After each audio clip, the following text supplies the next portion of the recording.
Here we go. Ladies and gentlemen, how you doing? Welcome back to the Bucket and Hoosier Show. Give me a second. Bucket was taking his sweet time getting his camera set up for me, so I got to get him added in. I am Mr. Hoosier, your friendly face here on the podcast, and the guy I'm about to add on screen is Bucket. And as always, Bucket, how are you doing, buddy? Been a while, man. We've been Dude, MIA a little bit, trying to get we have everything situated after Worlds and trying to figure out what we were going to do next with the season of the podcast. So super interesting to be back after a couple weeks off. Yeah, it's very interesting. I was not expecting us to be gone like that and just kind of disappear. We apologize for not informing anybody, but yeah, things happen. But we are back. We're gonna do this episode this week. We got a very special guest with us, and then next week we are gonna do our season finale wrap up for what went on in this past Rocket League season, where we see the off season going, and gonna take a legit month or so break for us just to mellow back out and figure out what is to come next, especially since no one knows where the season's going right now. It's all in a true off season. But I mean, yeah, have you, I mean, I know you were busy with family and whatnot. Were you keeping up with any of the rumors and all that's been going on? I tried. I opened Twitter as many times as I could and tried to keep up with the drama, but there's so much going on. I felt like I wanted to try and compile it and get with you and figure that stuff out. But correct me if I'm wrong. We're saving that for another day. We are, yeah. We'll get into that next week. I was more just curious of your thoughts and initial feelings of the changes that were going on, but we don't really want to get into it because we do have a special guest tonight. He's a graduate of North Carolina University. He's a top-notch coach, was a fantastic player in the RLCS scene, and we can't wait to chat with him. Ladies and gentlemen, no other than Mr. Satthew. Satthew, how you doing? I'm doing great, y'all. Thanks for having me on.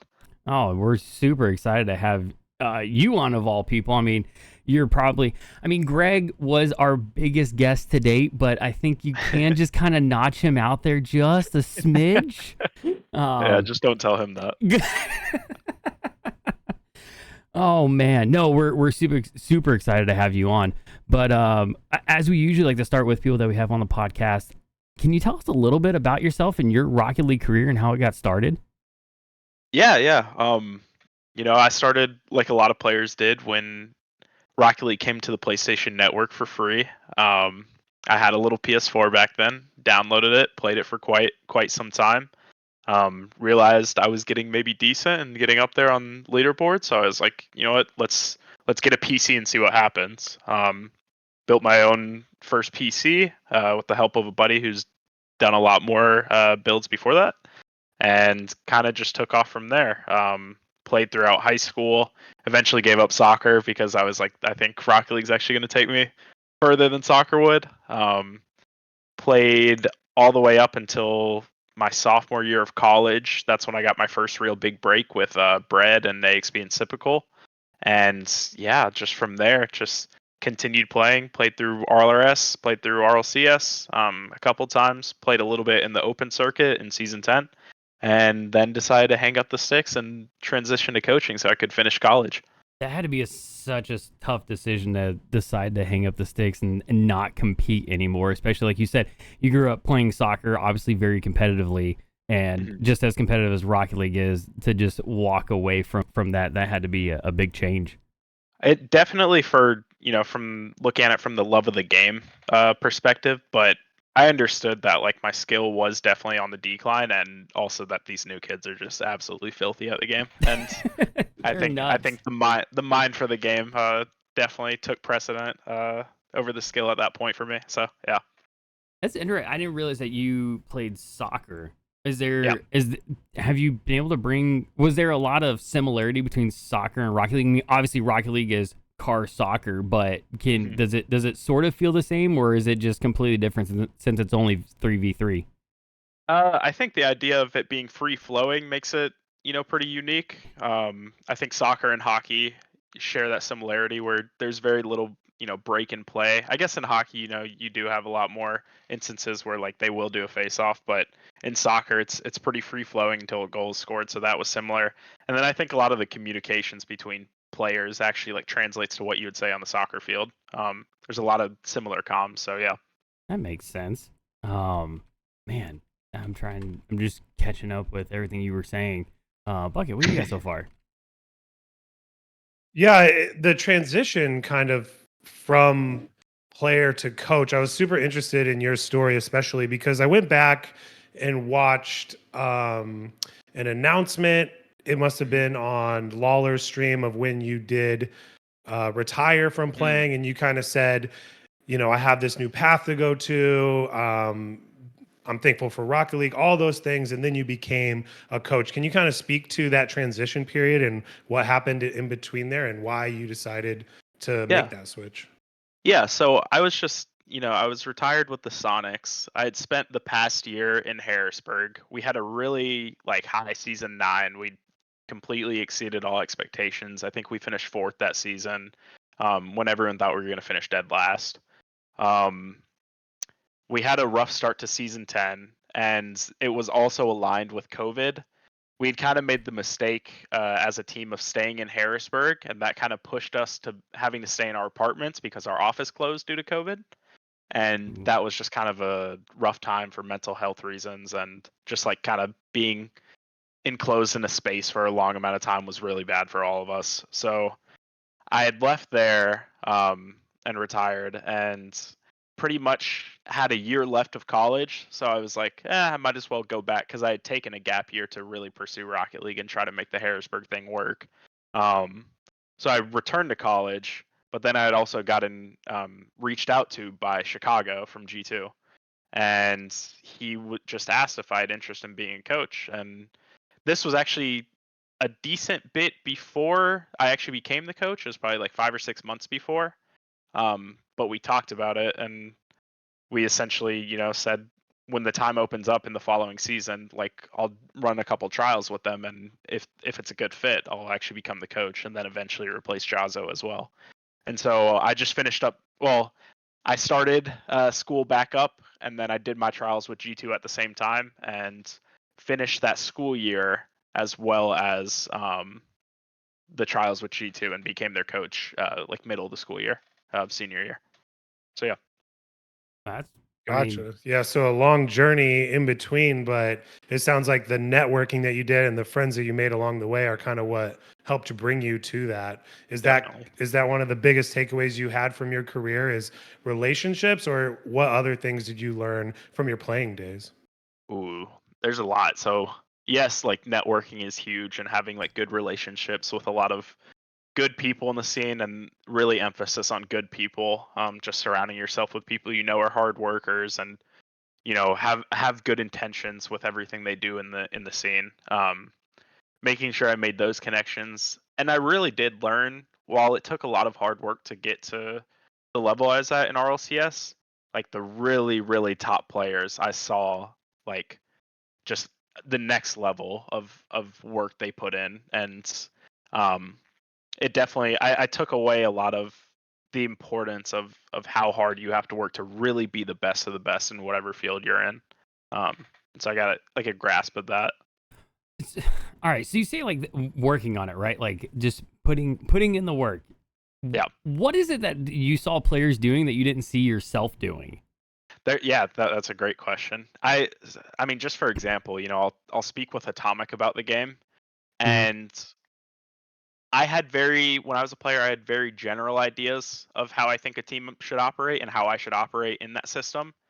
But the difference between a player like Atomic and myself, even back then, he just looked at the even like smaller part of the game that I just didn't even consider as like being super important. Just lots of little mechanical things, lots of little, how you take a touch in certain situations, where what you're doing with the ball.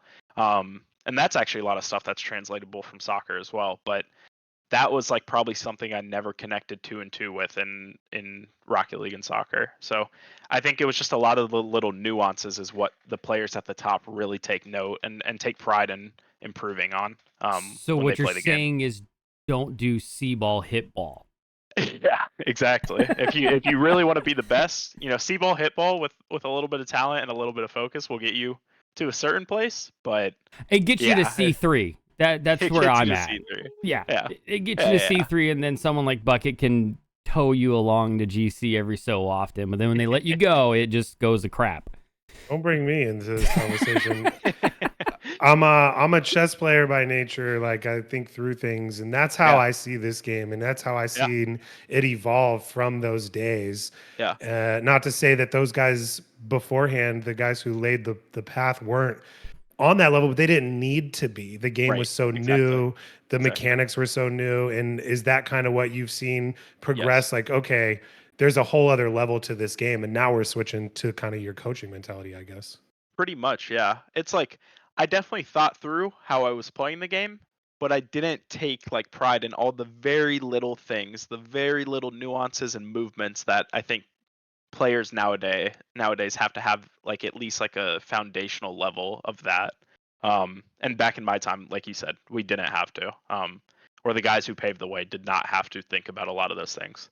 Um, and so that's yeah, we're definitely transitioning into a period where there's a lot more to think about and a lot more things to mess up as a player. Yeah, I mean, everybody's always trying to figure out. We've watched the evolution of the game in a span of 8 years, and how much more can it actually evolve with the way the like arenas haven't changed, mechanics have. It feels like every mechanic's been basically figured out. So it kind of makes sense that you're talking about. It's those very small details of now it's like, oh, mind games between players are trying, like, it's almost like you're always in a 1v1 like in basketball. Oh, they always like to go left, and this one time they go right and you weren't expecting it. Yeah. There's a lot of smaller micro movements between players that you have to take note of if you want to be like the best player on the field. Are players to the point where they can tell, I mean, obviously they can tell if they're on like a sidewall, like, okay, they're going to do, like, are they almost doing that, like, percentage-wise? Like, all right, there's a 50-50 shot, he's going to go for a reset, or he's going to look to pass. Yeah, and they do. Obviously, they'll never like quantify it. Okay. But they're like, yeah, this player will tend to do this more, or not necessarily even this player, but like most players would do this in this situation. Most good players is how I see a lot of them think. Okay, so we haven't gotten to the point of breaking down like a specific player to the point of what they do in situations. Not to a huge degree, I think. I think it's just like this is what most great players would do in this situation because they're like I don't know if too many players are like that unique enough. It's like you have like a player like an AJ or you have a player like a Joyo where maybe they stick out from like the rest. Um, but all the other like top players will do a lot of the similar things. In like the same scenarios. Interesting, because that's what I try and like bring it back to. I remember one time I was flying on an airplane, doing a commercial flight, and I ended up sitting next to a guy who worked for the Portland Trailblazers. And our entire flight, he was breaking down film, and luckily he was nice enough. I was like could ask him questions. He wasn't annoyed by it, and he was watching the same quarter over and over and over, but each time watching a specific player and seeing exactly what they did, as to the point of like setting a screen, dribbling with their right hand, dribbling with their left hand. And it was like, oh, I wonder if we're almost getting to that point with Rocket League. Yeah. I'd say maybe positionally, you can see like where players would be typically. I think you have a lot. You actually like some people like to think there are roles, some people think there aren't roles, but like you do have people who generally sit back more, people who generally push forward more. That's definitely a thing, and that's definitely something people take note of. But Well, I mean, there is rule one. yeah, there is rule one. You can't break that. Well, okay, right. All right. Now I gotta ask this from the pro side. I mean, you can give us the dirty secrets. Do they actually think that they should honor rule one? No. No. I mean, most people that like I know just say like break it because I mean in tournament, sure if it's ranked, whatever, but in tournament, it's. I mean, you're there to play for a lot of money and hopefully win. So holding rule one, unless it actually provides an advantage, like if you're holding on to their best player and there's actually like a gap between that guy and the other two, yeah, maybe.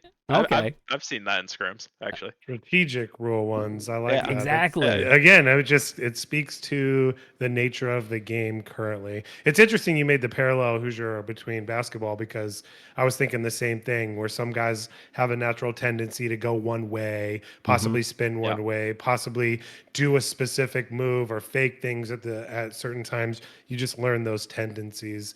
Is that something you guys go over? So Hoosier talking about game film, as a coach, is that something you've kind of incorporated, is specific to players, or are you focusing more on your players when you're doing those kind of replay reviews?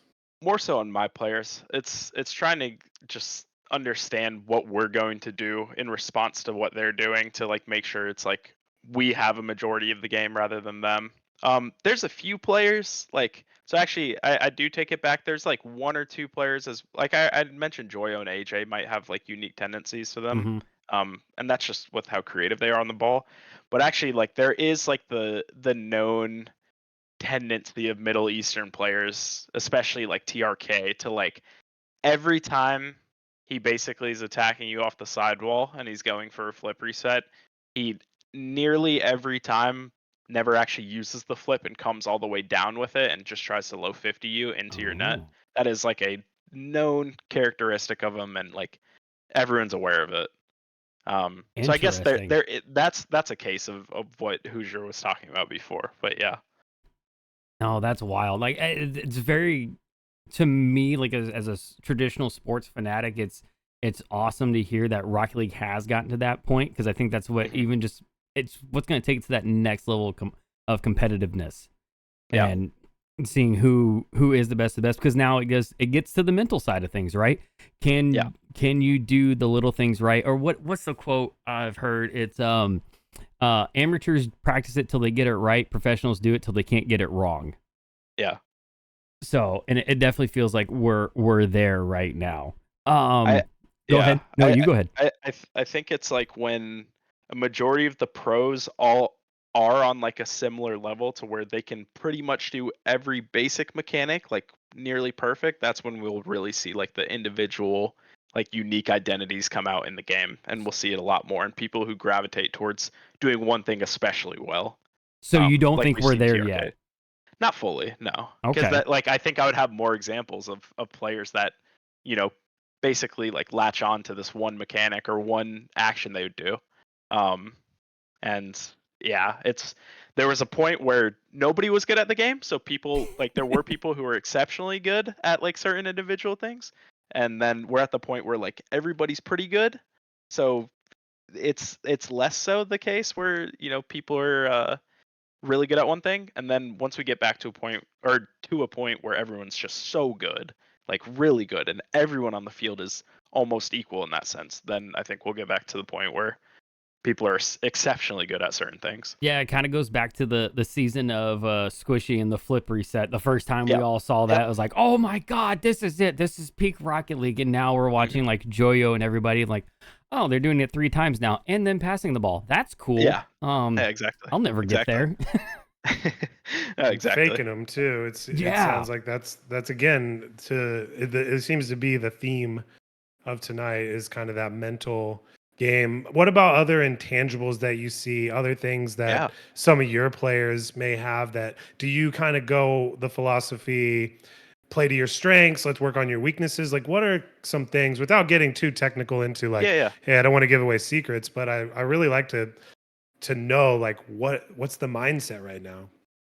I've always been a firm believer, and that's how honestly I've coached G2 for the past like couple years. And I think when we resorted to the play to the strengths, um, I think it limited us as to what we could win in a like what majors we could win.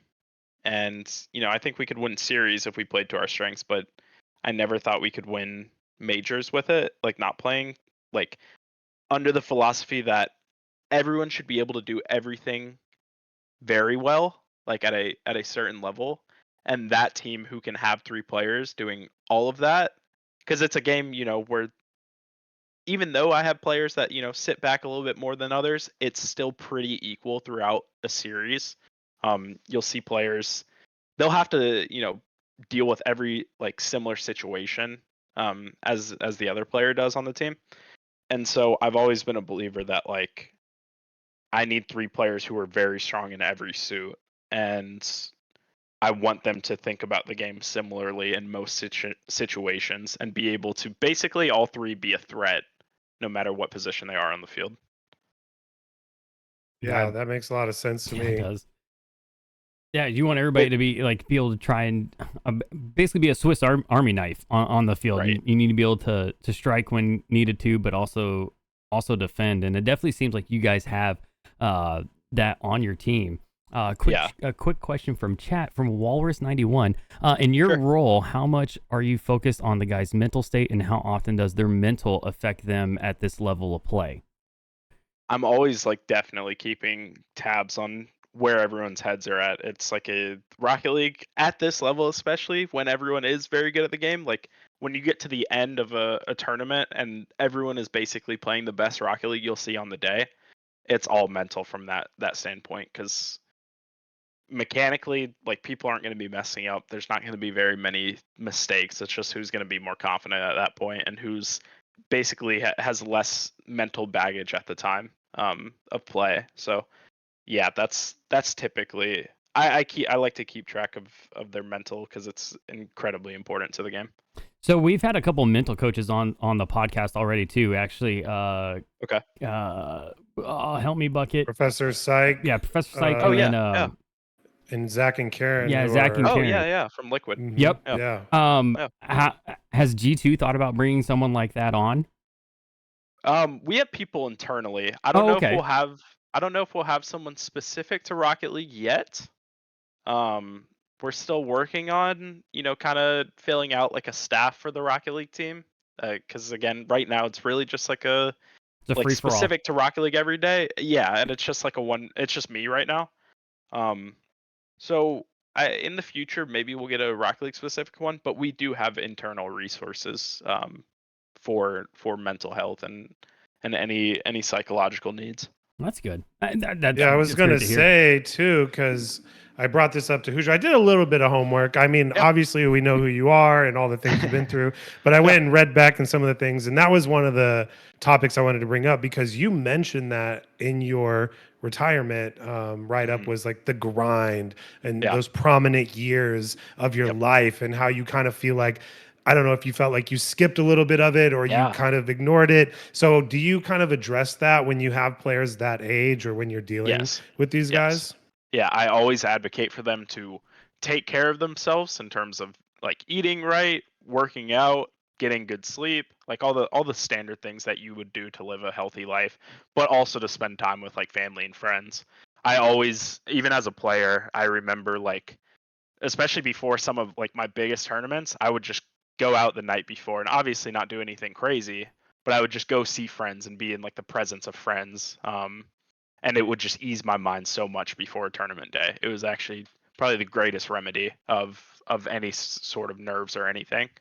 And I noticed the times when I, tried to be quote unquote locked in and try to really act like, I was the man and I was all just by myself. I'm going to do this all by myself. It actually normally resulted in like my worst results.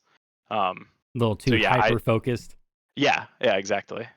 So I always advocate for my guys, especially like if they're younger, to really try to like live a balanced life still. Because I don't want any of them to come out of Rocket League, even though like they'll probably have made a lot of money, just in a worse mental state than when they started. That's definitely, you want to avoid that, because then all of this was basically a waste. I think that's kind of the wildest part about Rocket League as a whole, is that a lot of like the top player base are professionals. They're all they're young. Yes. Any traditional sport right now, right? The kids at that age, they're not playing professionally. They're playing very competitively, but it's not make or break at that. Well, I guess sometimes it can be, but it's not, I guess, as make or break as it is with professional Rocket League. So it's definitely, I think it's something in the next 10 years we're going to look back on and be like, that could have been handled a little differently, or definitely. Or it was handled right. We won't know until time has passed. Go ahead. We'll see, because you see a lot of actually, in soccer, you see a lot of cases of 16 or 17-year-olds being called up to first teams That's for true. different clubs, and when they don't pan out, they go through quite a shock because those guys have to dedicate their like early years to like just the sport as well. Um, so even at the traditional level with soccer, it's it's I don't know if it's still being handled correctly. So it's gonna be tough to say whether Rocket League will ever figure that out per se. But I also don't know if it's something that like can be figured out on like the structural level, or if it's more of like a this just needs to be made known to individuals, and then the individuals themselves need to act on it and realize that if they dig themselves into a hole like this, it'll be very bad following Yeah, whenever they retire. that's kind of the harsh reality is that at the Right. end of the day, no matter what structure is put there, it's on the individual. Mhm. And that's honestly all it will ever come down to is what did the Yeah. individual do? Did they help themselves or did they not? So Yeah. Yeah. it will be very interesting to watch in the coming years. Yeah. But to pivot a little bit, what did you go to school Sure. for at North Carolina? Statistics. Oh my lord! So I you're like a went Speaking my brainiac. language. Stats isn't. I honestly, people say that, but it's nothing too crazy. It's a little bit of like definitely extra math courses from like what like a computer science person would have to do, or like or a business major, but it's nothing too crazy. But I originally went to North Carolina thinking I would maybe want to do business, and then I looked at schools like Clemson and NC State because they're good engineering schools, and that was I was contemplating that for a little bit, but ended up going with stats after I like took a really good intro course with like a really good professor and just stuck with that. Oh man, like I said, you're speaking his language. That's all him right there. Yeah. Yeah, Bucket, what'd you go to school for?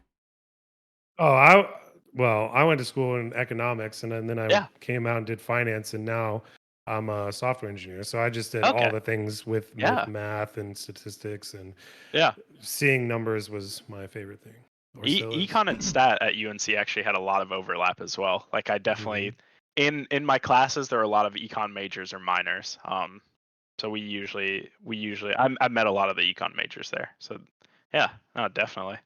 That's Oh, good. That's a crazy transition though, going from finance and econ to software engineering, because those are two still very different fields in terms of Oh, just they your were. actual work. Yeah. I was bored, and I don't like being bored. So as soon as I'm bored, I learn something new, and then I go Yeah. for it, and just full head of steam. And Yeah. I love that mentality, and that's kind of, I mean, not to transition back into you, but that's what we're here for. That's what I've seen, the same thing, and that's why I'm so interested in your story, because Mhm. you still follow the passion that you have for this game, and kind of figuring out how to stay in it. And it's Mhm. commendable, because a lot of people play some sport, and at some level, at some day, they're done with that, and then they Yeah. have to figure out what to do. And if you Yeah. can go find a way to continue to give back to the community, or make money doing it, or whatever, it's just a beautiful thing. So Yeah. um, I definitely couldn't. I'm very blessed, and I couldn't be more grateful for the position I'm in. It's definitely a ridiculous opportunity. yeah, no, it's yeah, it's one that a lot of people want to be at right now is Mhm. for sure. So you also just got done doing a lot of travel, right? You just went to Saudi, Mhm. France. Has Mhm. that been like the most world traveling that you've done in your lifetime? Yeah, these past, the first season with G2 and then this, actually, even when I was a player, because we qualified for DreamHack Leipzig like two times, and I had DreamHack Montreal once, and then yeah, as a coach, going to Sweden and London and France and Saudi Arabia a couple times, I've I'm trying to think. I think my first time leaving the country, besides when I was like a very, very, very young baby, was when I made DreamHack Leipzig for the first time. So Rocket League has also propelled just my ability to travel, and travel wasn't really something huge on my priority list. I definitely wanted to go to another country at some point, but this just again allowed me to do it. And I think going forward too, I'm gonna try to make a bigger effort to actually stay in the places I go for like a couple days extra following tournaments to actually experience. Because while we're there, we don't have too much time to really explore. But Yeah, what has been your favorite place so far? ooh, favorite place? I'd say for the country itself and everything surrounding me. Honestly, when we just went to this Carmine event in France, in Paris, it was actually a great time. We were in Okay. a really nice suburb of Paris called Nanterre, and it was super walkable. And not I don't really live in too many or I haven't lived in many walkable places in the U.S. Yeah, But that's what's college was nice about probably Europe. yeah, college was probably the best time for that because everything had to be walkable. At least in Chapel Hill it was, but that was a really cool experience, and the food was good, and the people are actually pretty nice, and the Carmine fans were crazy and passionate. So that Oh, was I probably bet. my that was probably my favorite place I've been to in terms of like the country itself. Most places won't let you rent a car unless you're 25 too. Yep. Yeah. So it has to be walkable for Yeah. you guys. Yeah. No. Exactly. Exactly. Hoosier Oh, does a lot of traveling. Don't let I him fool do. you. That's why he asked. I Yeah. knew it was going to come up because he's been a lot of places and he likes to kind of figure out, have I been there? Do I need to go there? And it's super interesting to hear Yeah. everyone's perspective. But France, that's really cool. Yeah. France, Um, and I was surprised by that because I wasn't expecting to like France out of all the. I was expecting to be a Germany fan because my dad's from Germany, and mm, Oh, I okay. I have like roots there. I still have a little bit of family there, but I think maybe because each time I went to Germany, besides Dusseldorf, was in Leipzig, which is East Germany, and I think West Germany is a little bit better. So I think maybe one day they gotta hold a tournament like Frankfurt or Munich or something, and I think I'll like that a bit better. Munich's pretty cool. That's what I've heard. Yeah. Is Munich's like amazing. So I would love, or like Cologne. I would love a Rocket League tournament there, something like that. Oh, I haven't been there. Yeah, my favorite place in Munich is going to the Hofbrauhaus there. The hot. Okay, yeah. Mm, have a lot of beers. Especially during Oktoberfest. That's Oh, I another just had a time for that. coworker that went, and I was seeing her pictures, and it just made all of us jealous. We're like, well, I just want to go do that. Oh yeah, I mean you get those huge like steins of beer. It's like the boot that's Yep, just filled with beer. a That's nice, crazy. yeah, a nice Das Boot. Yeah. if you're not used to it, it'll knock you back. I bet too. Yeah. It'll put Yeah. you They down. they party over there. They Um, do. Yeah, probably but the it's good. best It's boot I've good had partying. is Brussels. Okay. Yeah. Okay. Wow. In Belgium? Yep. Yeah. Okay. Because is Brussels like the French part of Belgium or like the German part of Belgium, or like what do they speak primarily there? Do you know? I think I can't remember. It's a mixture of the two. You go up there as an American and you don't have any background. You're just kind of like, Yeah. yeah, none of you. I just need beer. That Yeah. beer and that big boot. I'll take that. The Yeah. international language. Yeah, that's fair. Yeah. I would like to go to Belgium at some point too, but I don't know if that's in Rocket League's plans. We'll see. I mean, I think it should be. It would be Yeah. fantastic. A lot of the dads in the older scene would be very appreciative of it. Yeah. Yeah, I'm sure. It- I love to see all the dads in the scene because those guys are always they're having a good time at the events. That's for sure. Well, what's funny is that what you don't know. I'm pretty Uh, sure Bucket. I think Satthew was in the bar that night at Worlds oh, in Fort Worth. Didn't oh. Did you go to that library bar? That library bar where everybody was at? Probably. I think you did. So Bucket and I, we made it over there because we met up with Papa Rizzo, and Okay. like we were no name, like nobody knows us except for Ron, and we're just like, oh, so yep, there's that. There's Rizzo. There's look, all these people. That's kind of cool. Yeah. No, yeah, it's beautiful. those after parties are fun, and like I Hmm. said, those dads get after it. They're a good time. So yeah. Oh Do you yeah. ever do that with your teammates or your team? Do you guys get out to explore a little bit, do some cohesion things, or Yeah. is it an age thing kind of make it difficult sometimes? The age thing, I mean, obviously for like if we ever want to get a drink, unless we're in Europe, it's not really possible. But even if we are in Europe, since they are younger, they don't really like to have a drink anyway because they don't really have a taste for it. Yeah. Um, but we still go out and do stuff that everyone can do and everyone can like kind of have fun doing. We'll either go explore a city if we have time, or we'll go out try to find a nice restaurant or like some local cuisine. I think in Germany most recently we saw a couple movies like at the German movie theater, and that was pretty fun. Um, so yeah, we definitely try to have some team building exercises just outside of whether we're boot camping or we're at the event. We definitely like to go out a little bit. What's the favorite? What's like the thing that the team enjoys to go do the most? Honestly, to be honest, probably like going out and like eating, because everyone's a foodie on our team, and like we definitely like to just try some new like place. Like in Germany, ironically enough, we found like a really good Italian restaurant.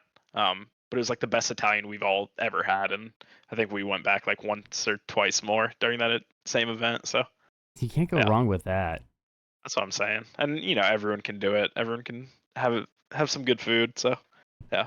Yeah, like literally team like from the team building aspect, if you can just go out, sit down, and be in that environment where you kind of have to start talking to each other at some point and just figure out what's going on around you. The interesting stories definitely come out.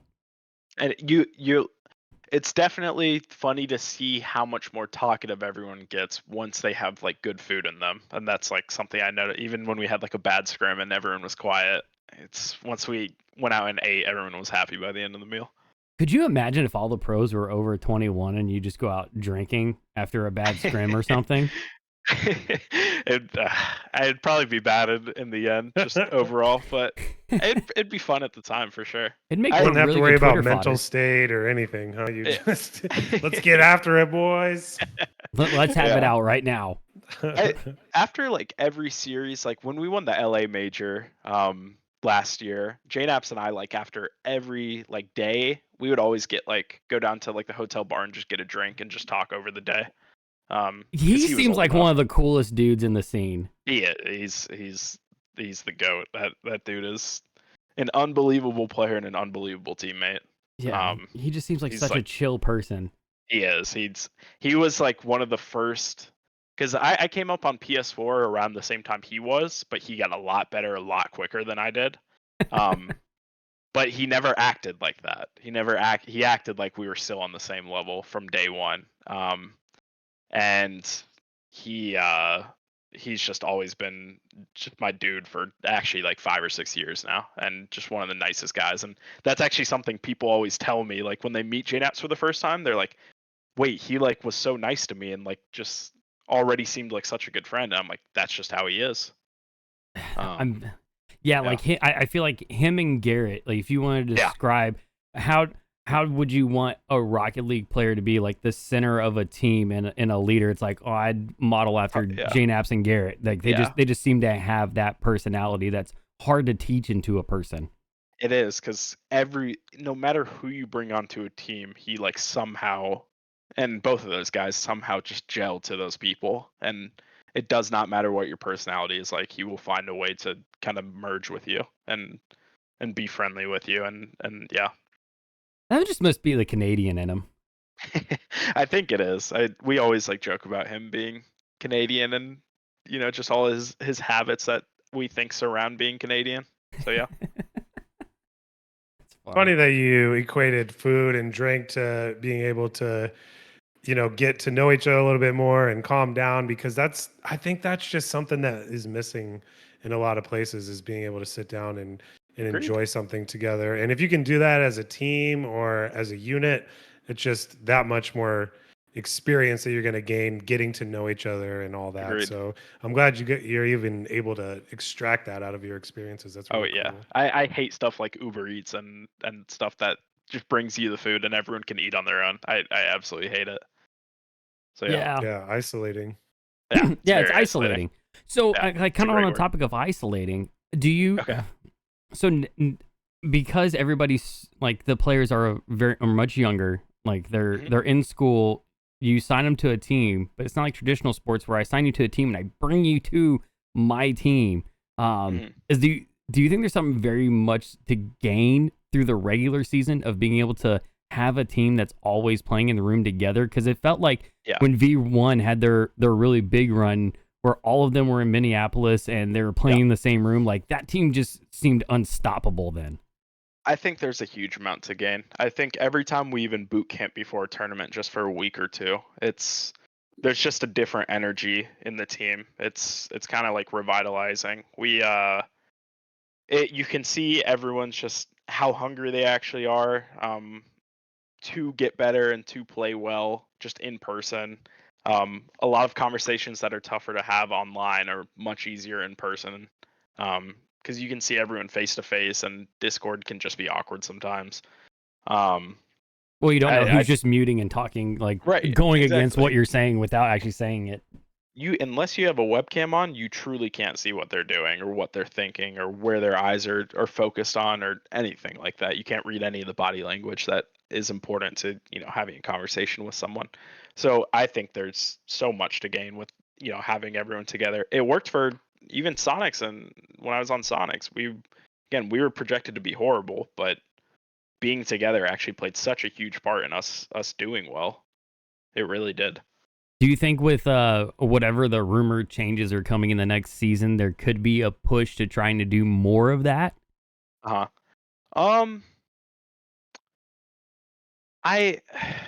Teams definitely want to. I don't know if they will, because it is still quite, how do I say this? It hits the budget really hard to set something up like that. It is. It's really expensive to set something up like that on top of salary and everything. It's hard to set that up. So I'm sure everyone wants to do it. I don't know who can necessarily do it if they aren't doing it already, like a Complexity, for example. So yeah. Is Complexity all always together? Yeah, they have apartments down in Texas, and they have a really nice facility in Texas.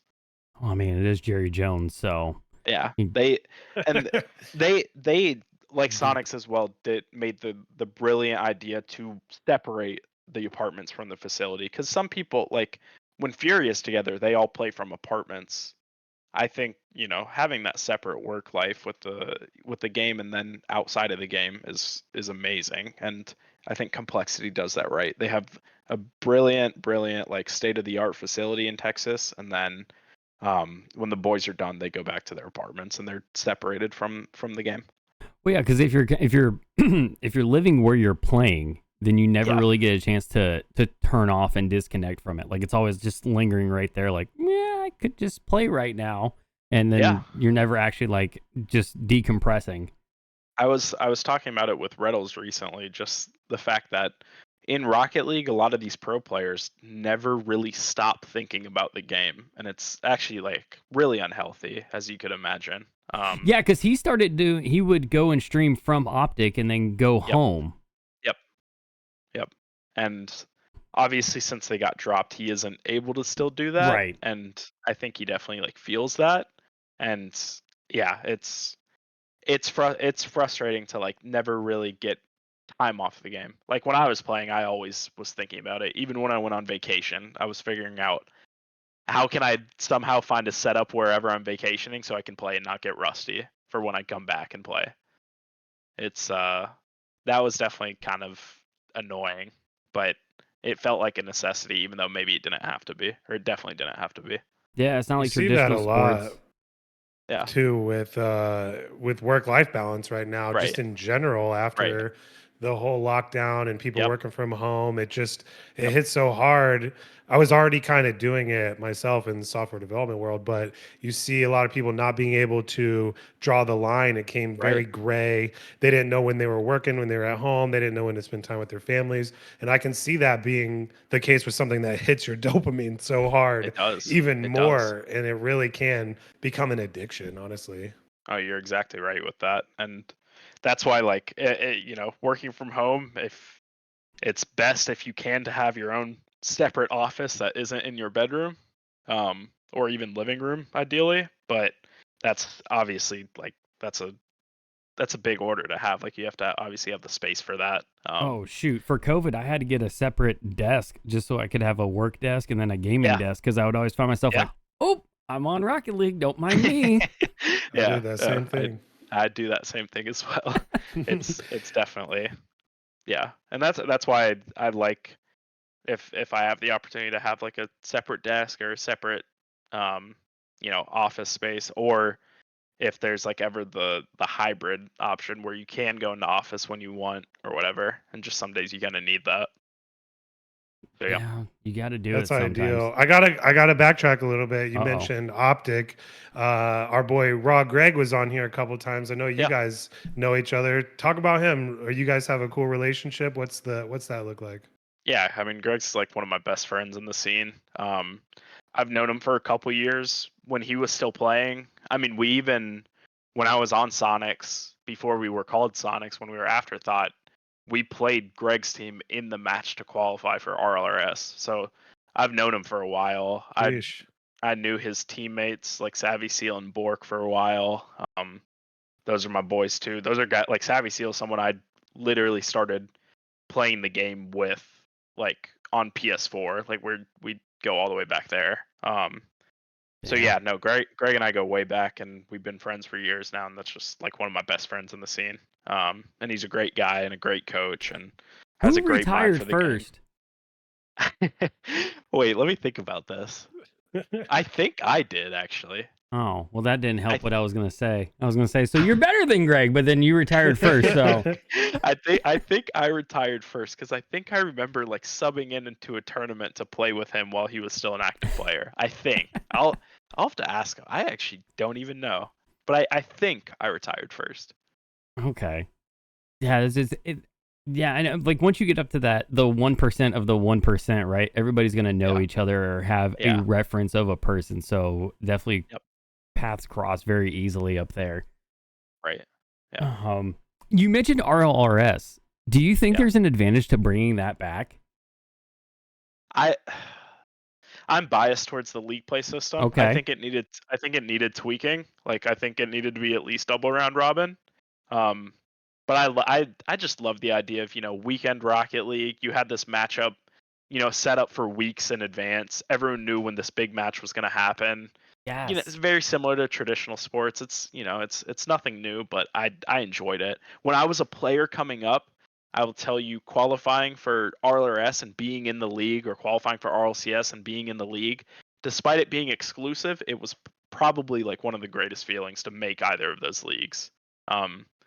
Versus making like, a regional and an open circuit did not feel the same at all.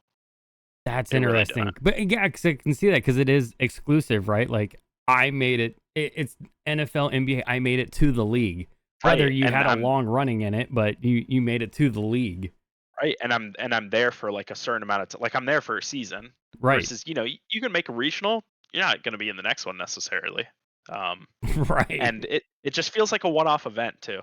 That's just from like a viewing perspective and from like a fan perspective, spectator perspective. I liked league play a lot. I just needed tweaking in my opinion. So I think RLRS would be a good thing. To be a thing again. Yeah, I think Bucket and I have talked a lot about it in the last year, and it's just it definitely feels like it's tailored to the hardcore fans right now. And if it's to grow, you have to be able to bring in the traditional fans somehow.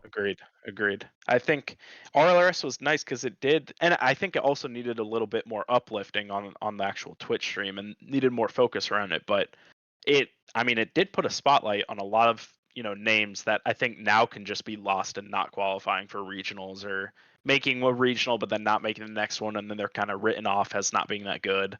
They get a whole season in RLRS, and the spotlight is on them. If you missed it, it sucked. If you missed RLRS or RLCS, I'm sure it was a horrible feeling. And I know from talking to other people, it was they told me it was absolutely awful, and that's why people wanted to change. But do you think CRL fills that void at all? I think it's getting there. There's a lot of talent going into the league now. I think you actually have. Back in the day, before CRL was actually like all SSL players, I think it was lacking a bit. I think that gap in play between CRL and pro play was so huge that it was kind of it was cool to watch just from the fact that, oh, I'm watching like a known university play Rocket League. That's Right. pretty cool.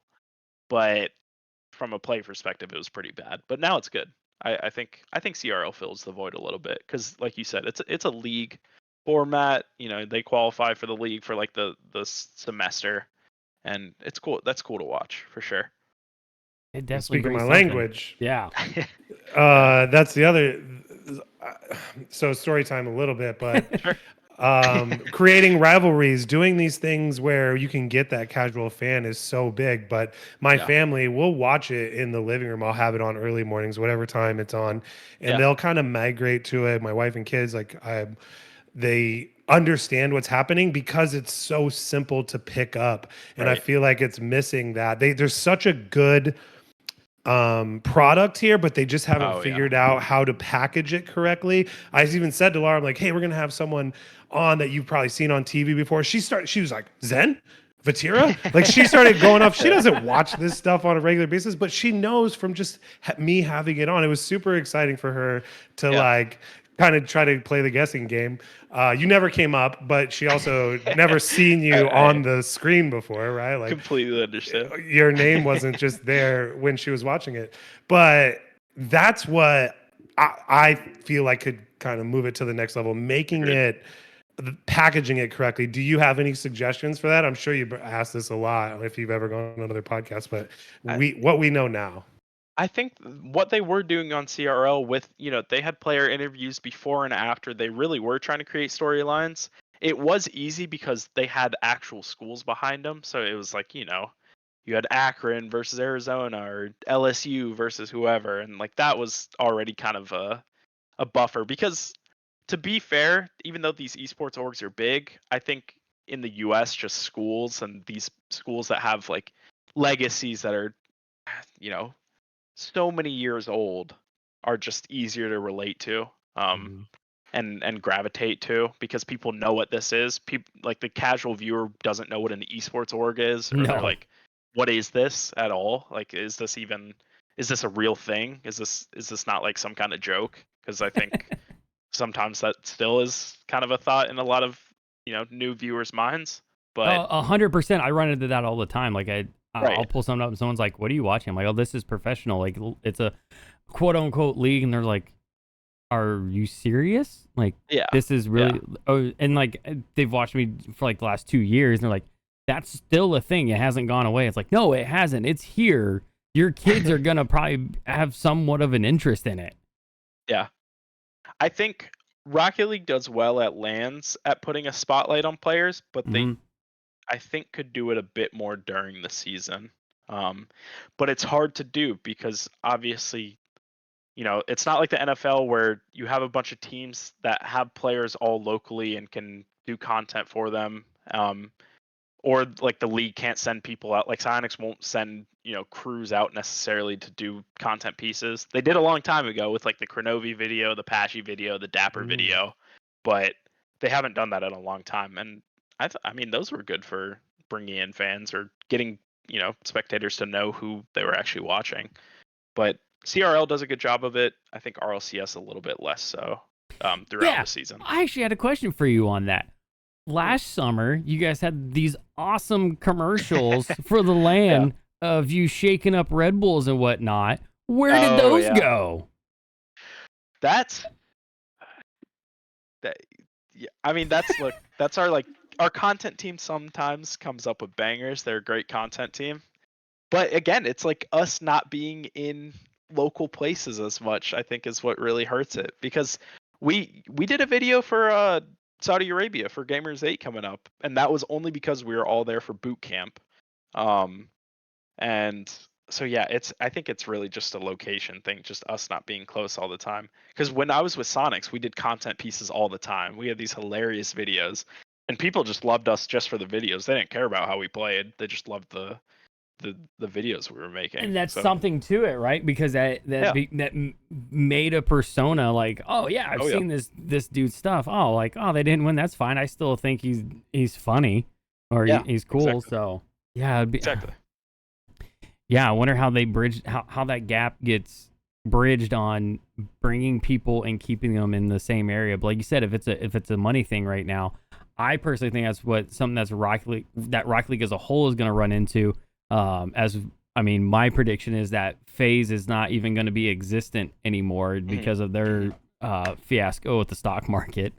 Yeah, it's hard because there is probably a way to do it, but a lot of people don't like that way, and that's franchising. And I can't really blame people for not liking it because I Ooh. can't even necessarily say I'm the biggest fan of it, just because I'm a huge fan of open formats, and just like soccer is, it's all open. Everyone can promote and relegate. And I mean, you still can have that in a franchise system, but you gain a lot less interest from orgs if you have a promotion relegation element. So Yeah, you don't want a it's F1 situation where Ferrari is running everything right now and nobody else right. can have a say in what's going on. Yeah.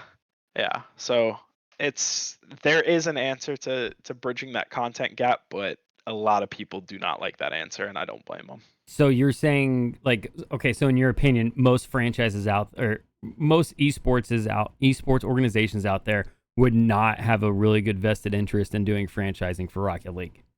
I think orgs would. It's the Okay. people who don't like it are the spectators. Mm. Orgs love franchising because it is like you're guaranteed in the league and in the spotlight for however long your license deal is with. You'll get advertisements. You'll get Right. all the things when Right. you have a guaranteed spot. Right. You just got to For pay a big sure. fee up front. That But it's an interesting argument. yeah. We'll see if we ever get there. But you're right. I didn't really think about the soccer parallel. I think some people have brought that up before in our stream. Yep. But it's really interesting to run that thought process. Yeah. I think it's franchising always also brings up the issue of like competitive integrity and are these really always the best teams that we have in the league? Because it's like if the NFL had anything similar, it's like, okay, who's the worst team in the league right now? Well, probably the Broncos after this past week. Yep.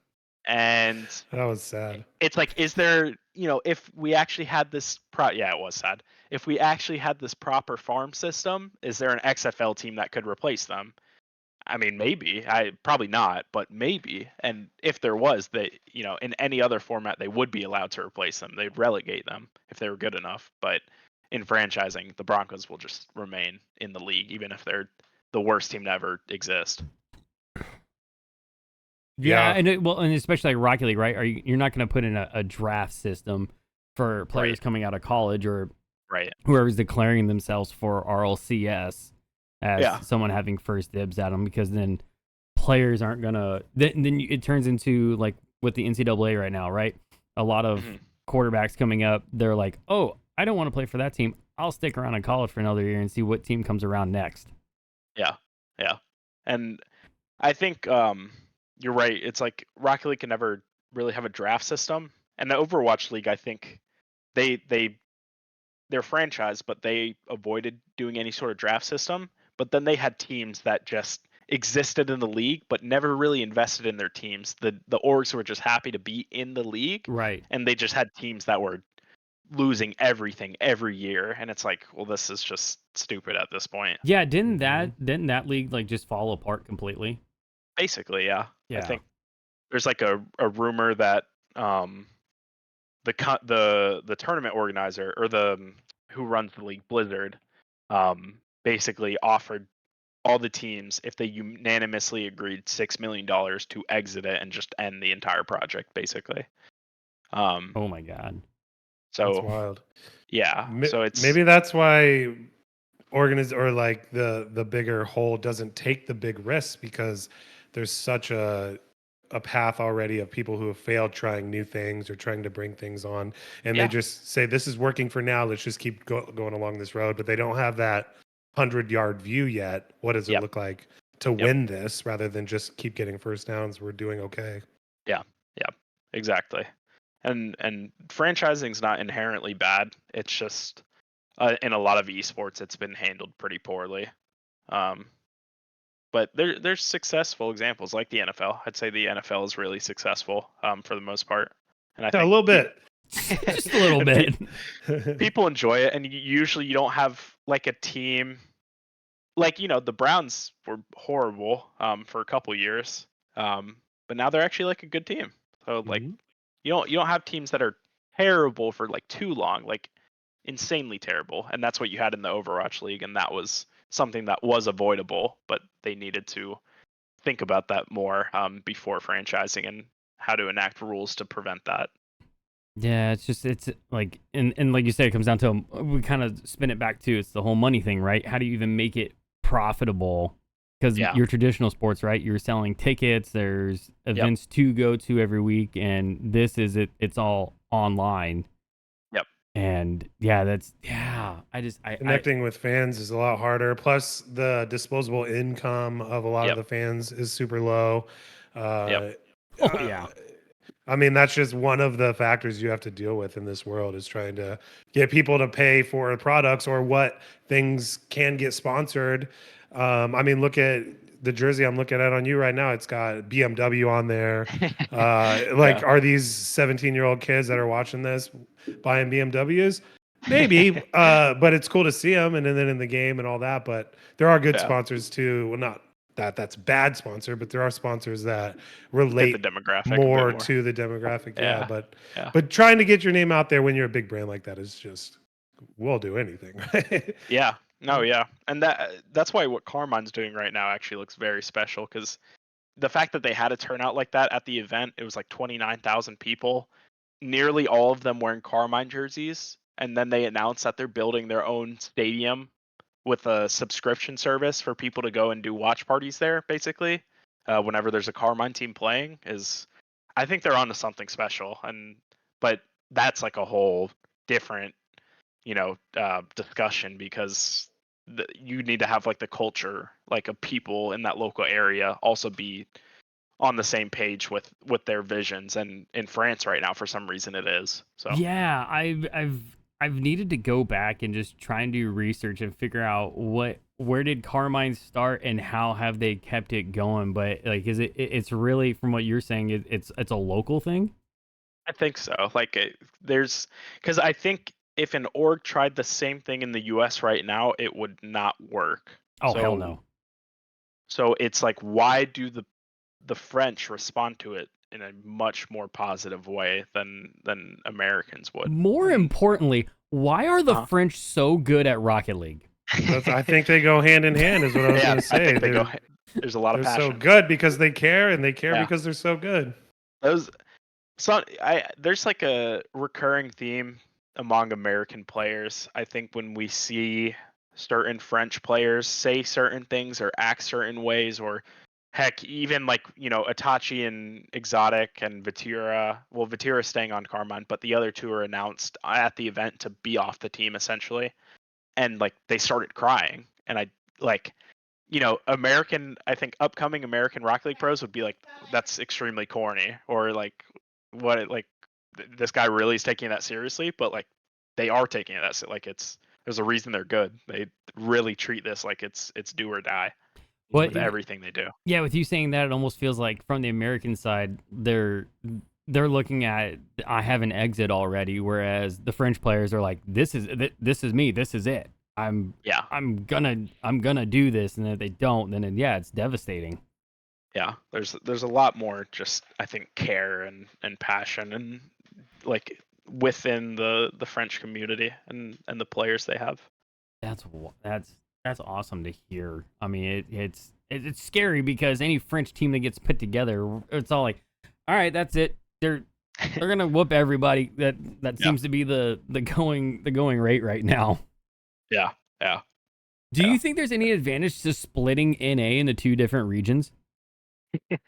At this point, probably not. I Okay. think usually if there's a West Coast player that's good enough, he somehow finds his way to the East Coast, because it is actually like financially he will still benefit from it. Even despite all the moving costs and having to pay for living on the East Coast, he'll still make more money if he plays on a good pro team. Right. So the moral of that story is West Coast servers are not as good. Again, Bucket, your GC2 is inflated. Say what you want, man. Don't bother me none. I'll have no comment on that one. I have a good mental. That's between y'all. But there's good West Coast players. It's just a lot of them migrate over to the East eventually if they're taking the game super seriously. Totally. So yeah. That's interesting that it all seems to come. How does everything end up coming to the East Coast? We got all of NCAA football coming to the East Coast. Rocket League moves from West Coast to East Coast. Like, how can we prop up West Coast a little bit? I think, I mean, you really need those central servers. Like, those actually need to be a thing. I'm kind of confused as to why they we aren't. can't even get Unreal Engine 5. You think we're gonna get central servers? I know it's crazy, but I don't know why that's because there were lots of good West Coast players, especially earlier in the game, and they always played at this huge disadvantage. And I truly wonder what some of them would have looked like if they actually played on equal ping. I remember that. Who's one in particular that you can think of?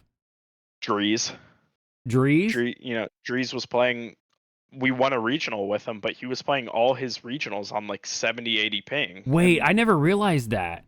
Yeah, he's from California, and I mean, he still plays from there, and it's just respect. Like, oh, it's incredibly, it's a ridiculous feat because I'm not gonna lie, anything above 40, 50 ping. Oh, it's impossible at pro level, especially at pro level, with how quick everything moves and how with the ball, like, just moving at faster speeds in general nowadays in the game, the servers definitely don't handle it as well, especially at higher pings. So what was his response when he would go to LAN and you guys would boot camp?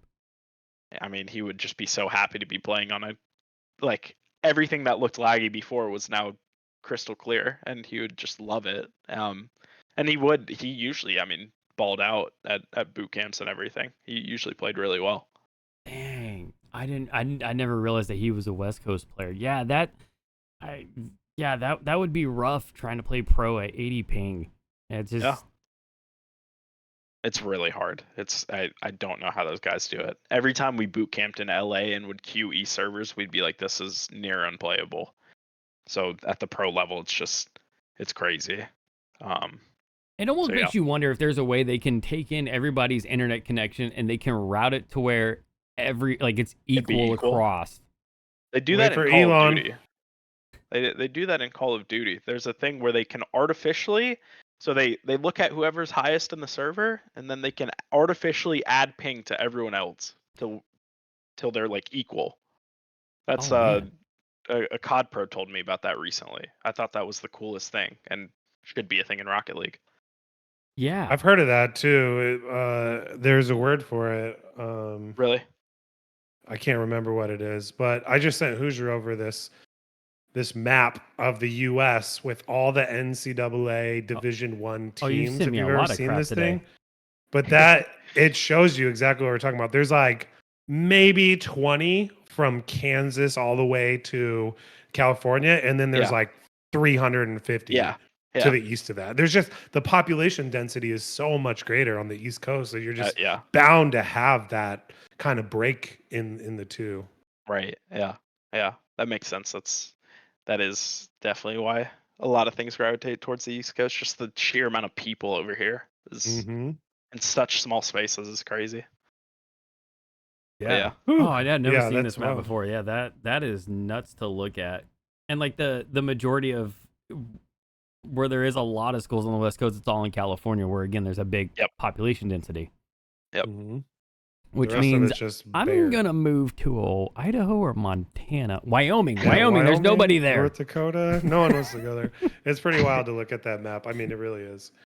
I think we're getting towards it. What do you think, Hoosier? I think we are. You want to tease anything? Anything you got cooking up? We didn't really talk about any of the new developments. I don't know what you know, what you don't know. You don't feel obligated. Like, we wanted to get to know you, but if there's anything you want to talk about with upcoming stuff, Walrus in chat, the real breaking news, right? Like, right? Like all the stuff. How long we think JNAPS will continue playing for? That's a great question. Obviously, I know everything that's going on. Right. Can't really don't get yourself in trouble. Yeah, don't can't really do talk about anything.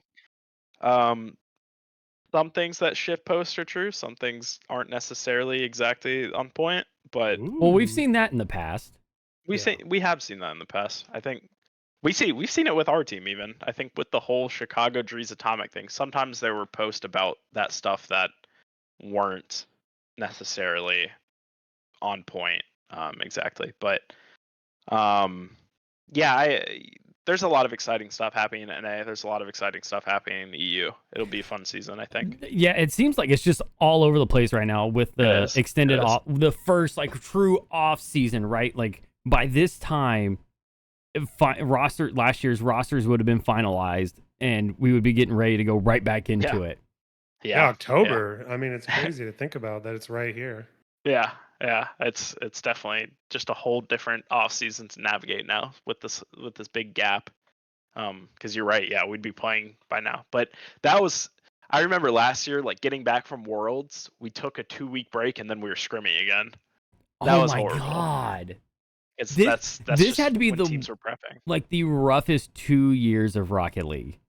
I think it was a lot of playing. I think it was tough for I think a lot of players. They played a lot of series. I mean, I think people did they did numbers on it obviously, and it's like what you'd play in a split was more than like 3 league plays combined. Oh basically. My God. So I'd butcher those numbers for sure. So Rizzo would have quit a long time ago. Rizzo in open circuit would have quit a long time ago. But yeah. So it's definitely a lot more playing these days, and I think with that you just got to have a bit longer of a break like they're doing this time. So I think it's good. Okay, so I'll tease this. Don't want to know the actual answer, like who it would be. Do you think there's a big surprise coming by the time the season starts, whether that's like a player that everybody thinks is going to be around but won't be there, or just some big change? I mean everyone's changing, so yeah, I think okay, I think everyone's expecting changes. I think there's going to be some players moving to other regions that people won't be seeing coming. That'll be cool. I think we're going to see some names on like developed teams that are consistent teams that nobody's ever seen before, even a majority of pros. Like just completely new names on teams that are, seen as household names. So that'll be really interesting. We'll see like true rookies and true like risks taken on certain players that I don't think had any sort of hype around them at all. Like we've never seen before. So that'll be interesting to see. I know of like at least one team doing that. All right. So yeah, that'll be interesting to see. Well, Bucket, you got anything else?